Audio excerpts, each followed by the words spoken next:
السلام علیکم ورحمۃ اللہ وبرکاتہ۔ والدین اللہ کی بہت بڑی نعمت ہے۔ ہمارے والدین زندہ ہیں تو ہمیں ان کی خوب خدمت کرنا چاہیے، اور جب دنیا سے چلے جائیں تو ہمیں ان کے لیے دعائے مغفرت خوب کرنا چاہیے۔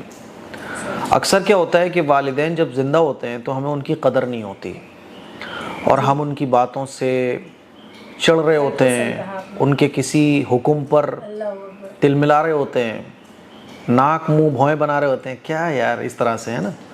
لیکن جب وہ دنیا سے چلے جاتے ہیں تب ہمیں احساس ہوتا ہے کہ اللہ اکبر، ہم کتنی بڑی نعمت سے محروم ہو چکے ہیں۔ اور جب ہم اس نعمت سے محروم ہو جاتے ہیں تب ہم کر رہے ہوتے ہیں کہ ہائے میرے ماں باپ، ہائے میرے ماں باپ، اب میں اپنے ماں باپ کے لیے کیا کر سکتا ہوں۔ پھر لوگ معلوم کر رہے ہوتے ہیں۔ ایسے ہی ایک نوجوان نے مجھ سے پوچھا کہ قاسمی صاحب، مجھے اپنے والدین کی مغفرت کے لیے کس طریقے سے دعا کرنا چاہیے، کیونکہ مجھے لگتا ہے وہ ابھی بھی دنیا میں ہی ہے۔ چلو اب لگ تو رہا ہے، ورنہ اب تو ہم لوگ اتنے بے حس ہوتے چلے جا رہے ہیں کہ ہمیں یہ لگنا ہی بند ہو گیا ہے کہ ماں باپ ہمارے لیے کوئی نعمت ہے۔ ماں باپ کی قدر و قیمت کیا ہے ابھی ہمیں اس کا اندازہ نہیں ہے۔ قرآن مجید نے ماں باپ کی اہمیت کو بتلانے کے لیے یہ بیان فرمایا، وَلَا تَقُلْ لَهُمَا اُف، کہ اپنے ماں باپ کو اف تک نہ کہو۔ اف کا مطلب کہ جیسے آپ کے ماں باپ نے کچھ کہا، بول رہے ہو ہاں ابھی کر دوں گا، ارے ہاں ٹھیک ہے، اچھا، ارے بھیا، اس طرح سے جو ہم لوگ بول دیتے ہیں نا، یہ ہے اف۔ یہ بھی مت کہو۔ کسی کام کو نہ کرنا وہ تو ایک الگ مسئلہ ہے۔ میرے عزیز بھائیوں، میری بہنوں، ماں باپ اگر آپ کے حیات ہیں تو آپ بہت قسمت والے ہو۔ جن کے ماں باپ نہیں ہیں نا، ان سے پوچھو۔ ماں باپ کا ہونا یہ ایسا سکون اور راحت کا ذریعہ ہوتا ہے جو بڑی سے بڑی دنیا کی دولت پا کے بھی حاصل نہیں ہو سکتا۔ وہ سکون ماں باپ سے حاصل ہوتا ہے۔ اس لیے اب آپ نے اپنے ماں باپ کی جو ہے نا قدر کرو، تاکہ بعد میں ان کے چلے جانے کے بعد پھر آپ کو احساس ہوگا۔ اب مان لیجئے کسی کے ماں باپ اس دنیا سے چلے گئے، اس کو اب احساس ہو رہا ہے کہ اب میں کیا کر سکتا ہوں اپنے ماں باپ کے لیے۔ اکثر ایسے ہی ہوتا ہے، جو چیز ہمارے پاس موجود ہوتی ہے ہم اس کی قدر نہیں کرتے، جب وہ ہمارے پاس سے چلی جاتی ہے تب ہمیں احساس ہوتا ہے کہ ارے یار، اتنی بڑی دولت، اتنی بڑی نعمت میرے بیچ سے چلی گئی۔ اب ہمارے اس دنیا سے ماں باپ چلے گئے تو ہم ان کے لیے کیا کر سکتے ہیں؟ تو آپ ایصال ثواب کر سکتے ہیں۔ ایصال ثواب کے بہت سارے طریقے ہیں، کچھ طریقے میں آپ لوگوں کے سامنے رکھتا ہوں۔ ایک تو دیکھیے، آپ قرآن خوب پڑھیے۔ آپ مان لیجئے گھر میں 4-5 لوگ ہیں تو سب مل بیٹھ کے پڑھیں، اپنے اپنے طریقے سے اپنے اپنے کمرے میں ساتھ بیٹھ کے پڑھ لیں تو یہ بھی ٹھیک ہے، جس کو قرآن خوانی ہم کہہ سکتے ہیں۔ ایک تو قرآن خوانی ہوتا ہے کہ آپ نے مدرسے سے بچوں کو بلایا، آپ قرآن پڑھوا رہے ہو، یہ طریقہ درست نہیں ہے، کیونکہ بچے جو مدرسے سے آ کے قرآن پڑھتے ہیں تو ان کو پتہ ہوتا ہے کہ قرآن خوانی، قرآن پڑھنے کے بعد پھر ناشتہ پانی ملے گا، پیسے بھی ملیں گے، مٹھائیاں بھی ملیں گی۔ اور وہ لوگ جو پڑھ رہے ہوتے ہیں تو ایک ذمہ داری سے نہیں پڑھتے ہیں، کیونکہ جس ذمہ داری سے آپ اپنے والدین کے لیے قرآن شریف پڑھو گے وہ باہر کا آدمی نہیں پڑھ سکتا۔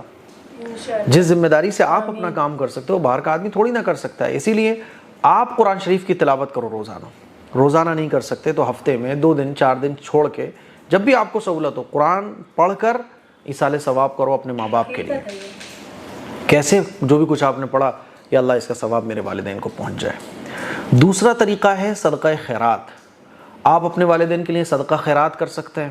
مان لیجیے آپ نے کوئی غریب دیکھا تو آپ نے کہا بھوک لگ رہی ہے، آپ نے اس کو کھانا کھلا دیا، آپ نے اس کو کپڑے دے دیے۔ کوئی بیمار ہے، آپ نے اس کو دوا دلا دی، اس کا پیمنٹ کر دیا۔ کوئی مقروض ہے، آپ نے اس کا قرض ادا کر دیا۔ تو یہ صدقہ خیرات کی لائن سے جتنے بھی کام ہیں وہ آپ کر سکتے ہیں اپنے ماں باپ کے نام سے، یعنی آپ کے دل میں نیت یہ ہے کہ اللہ اس کا ثواب میرے والدین کو پہنچ جائے، تو یہ آپ کو کرنا چاہیے۔ تیسرا، نیک اعمال۔ نیک اعمال جتنے آپ زیادہ کرو گے آپ کے ماں باپ کو راحت پہنچے گی۔ خاص طور پر نفلی نیک اعمال، جیسے کہ نفلی نمازیں پڑھنا، نفلی روزے رکھنا، اور نفلی عمرہ کرنا۔ ایک تو عمرہ آپ نے اپنی طرف سے کیا، اس کے بعد آپ نے 2-3 عمرے اپنے والدین کے نام سے کر دیے۔ تو نیک اعمال جیسے آپ کو اس سے سکون ملتا ہے، ایسے ہی آپ کے والدین کو بھی اس سے راحت پہنچتی ہے۔ تو نیک اعمال کرنے کے بعد آپ کہیے کہ اللہ اس کا ثواب میرے والدین کو پہنچ جائے۔ چوتھا کام ہے دعا۔ آپ اپنے والدین کے لیے دعا خوب کیجیے، ان کی مغفرت کے لیے دعا، اللہ تعالیٰ ان کو جنت الفردوس میں اعلیٰ مقام عطا فرمائے، اس کی دعا آپ کو کرنا چاہیے۔ خوب دعا کیجیے اللہ ان کو جنت الفردوس مل جائے، یا اللہ ان کی قبر کو جنت کا باغ بنا دے، یا اللہ ان کی مغفرت فرما، یا اللہ ان کو آخرت کی بہترین زندگی عطا فرما، تو آپ ان کے لیے دعا کر سکتے ہیں۔ پانچواں کام ہے قبرستان میں جا کے ان کی قبر کی زیارت۔ میں نے دیکھا ہے لوگوں کو 1 سال 2 سال ہو جاتے ہیں، بعض دفعہ ایسے بھی لوگ مجھے دیکھنے کو ملے کہ ان کو اپنے ماں باپ کی قبر کے بارے میں ہی نہیں پتا کہ ان کے ماں باپ کی قبر کون سی ہے۔ اسی لیے وقتاً فوقتاً اپنے والدین کی قبر پر جانا اور تھوڑی سی دیر کے لیے اپنے والدین کی قبر پر بیٹھنا اور ان کے لیے وہاں جا کے بھی مغفرت کی دعا کرنا، ایصال ثواب کرنا، کیونکہ قبر والے کو محسوس ہو جاتا ہے جب قبر کے پاس کوئی پہنچتا ہے اور جا کے اس کے لیے ایصال ثواب اور مغفرت کی دعا کرتا ہے۔ تو یہ بھی ماں باپ کے اس دنیا سے چلے جانے کے بعد ان کو راحت پہنچانے کا ایک عمل ہے کہ آپ ان کی قبر پہ بھی جائیں کبھی کبھی۔ اور ایک کام چھٹا کام ہے یہ، 1 2 3 4 5 ہاں، چھٹا کام یہ ہے کہ والدین کے اس دنیا سے چلے جانے کے بعد ان سے محبت کرنا جن سے والدین محبت فرماتے تھے، ان کے ساتھ اکرام کا معاملہ کرنا جن کے ساتھ والدین اکرام کا معاملہ فرماتے تھے۔ جیسے اللہ کے نبی صلی اللہ علیہ وسلم کی حدیث سے پتہ چلتا ہے کہ ماں کے بعد، ماں کے جیسا اگر کسی کا مقام ہے تو وہ خالہ کا ہے۔ کوئی اگر یہ چاہتا ہے کہ ماں کے اس دنیا سے چلے جانے کے بعد وہ ماں کی خدمت کرنا چاہے، وہ ماں کی خدمت کرنا چاہتا ہے لیکن ماں تو موجود نہیں ہے، تو وہ اپنی خالہ کی خدمت کرے۔ خالہ میں جو سب سے بڑی خالہ ہو، جو کمزور ہو، جو خدمت کی زیادہ مستحق ہو۔ ویسے تو ساری خالہوں کو ایک ہی لیول پہ رکھنا چاہیے، لیکن اس طرح سے بھی آپ تھوڑا سا فرق کر سکتے ہو۔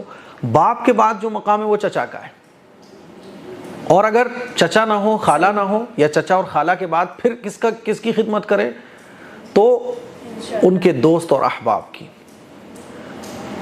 باپ کے بعد باپ کے دوست اور احباب کی عزت کرنا یہ بالکل ایسے ہی جیسے باپ کی عزت کرنا۔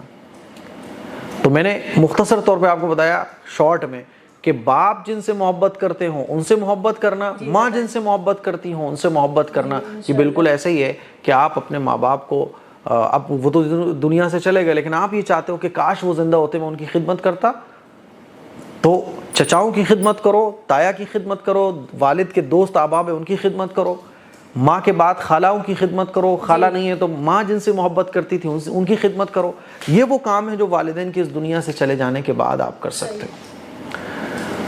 ٹھیک ہے، تو مجھے امید ہے یہ ساری باتیں آپ کو ایصال ثواب سے متعلق سمجھ میں آ گئی ہوں۔ اچھا، 7ویں بات اور میرے ذہن میں آ رہی ہے، اگر والدین کے اوپر قرضہ تھا تو ان کا قرض ادا کر دو۔ اگر والدین کے اوپر کسی کا کوئی حق رہ گیا تھا تو وہ حق ادا کر دو۔ ایسے ہی ماں کے اوپر بھی ہے، ماں کے اوپر اگر کوئی قرضہ تھا تو آپ وہ ادا کر دو۔ ان کے نام سے مسجدیں بنواؤ، مدرسے بنواؤ، سوشل جتنے بھی کام کی چیزیں ہیں وہ بنواؤ، کنواں کھدواؤ، سمر لگواؤ، کھانے کا سسٹم شروع کر دو، جتنے بھی خیر کے کام ہیں۔ تو اس کلپ کو شیئر کیجئے، دوسروں تک پہنچائیے۔